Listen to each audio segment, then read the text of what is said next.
So, hi guys! Nandito ulit tayo. So, nandito sa bahay namin. Bawal ko lumabas umuulan. Ito muna ako yan.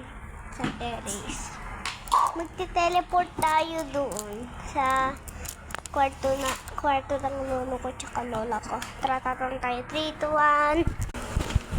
So, yan. Dito na tayo. Nandito yung kuya ko. Yung lolo ko nagtutulog. So, mag-teleport naman tayo doon sa kusina namin. 3, 2, 1. Nandito na tayo. Kukuha tayo ng biscuit kasi nagugutom ako.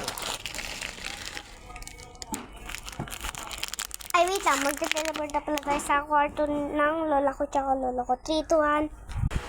Nandito na tayo. Tara, kumabay sa bed. Okay lang. Bye. Kakain na ako nito.